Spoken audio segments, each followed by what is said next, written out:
it's Hollie here for PlayStation Access. My ears are still ringing because I have just seen Call of Duty Infinite Warfare and it looked incredible. Oh, thank you so much. Genuinely looked incredible. For this interview, we're just going to focus on what we've seen because that gives me some nice direction.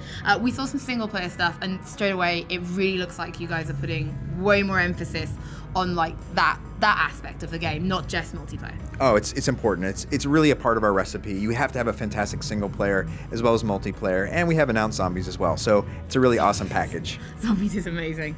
Now, we were in Switzerland for this first part.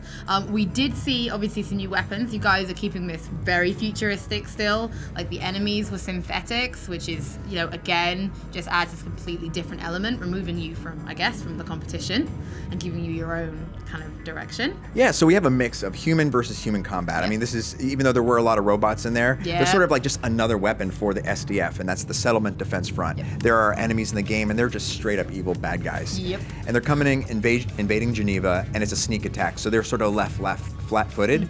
And you are Lieutenant Reyes, and you and your squad are trying to repel these forces and then get up into space and trying to take out the attacking forces that are trying to get to you. But yes, we put a ton of time into the graphics engine. We really want to make sure this thing looks absolutely stunning with volumetric lighting and PBR rendering and a whole new suite of animations as well to make sure that this game really stands on its own. Okay, let's talk about some of the weapons we saw in the single player then.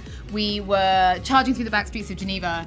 We bring up our sight and all of a sudden it's literally pinpointed every major joint on a person. Yeah. What is that? So that's our pellet gun, you know, like the shotgun sights, you know, the shotgun bucks go everywhere, right? Yeah, it's just a spray and pray. But not in the future, not in our game. So we can, if you hold that down and you focus the aim, you'll see it go to all the vital targets, and that's a really fantastic sight that we have in the game. In addition to the spider bot grenade, you throw a spider bot. That was amazing. I think I saw someone run past, like trying to rip it off the back of himself. Oh.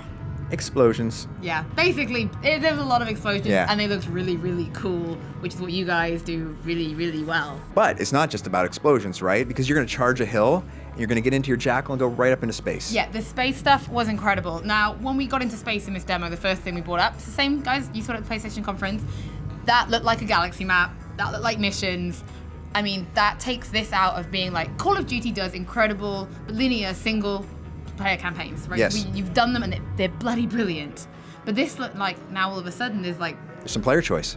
Like freedom to pick missions and go off and do stuff. Yeah, so what's really cool is you're not just a grunt in here. There's nothing wrong with being a grunt, but you're a captain. You've been field promoted. Now you're in charge of this amazing vessel, the Retribution, and you're able, throughout the story campaign, to go into the solar system, look at what opportunity targets, and take out some of the the heavy targets all throughout that solar system. So that freedom of choice within context to a story-driven game is a really new thing for us. And then being able to launch out of the tubes, go into space, so cool. And then do those jackal fights. Those free, there's no on-the-rails action. That's all free flight. See, that is amazing. Now, have you guys, as a studio, got any plans to be like doing like maybe this mission will come up for like 5 days only around Saturn, and then it'll go away? Have you got any plans for that kind of stuff? That's a great idea. No, I don't have any plans for that right now to tell you, but I can say that we're extremely excited about the opportunities that this venue of space, this field of operations for Call of Duty, it is going to be classic boots on the ground action, as well as just opening up a whole suite of opportunities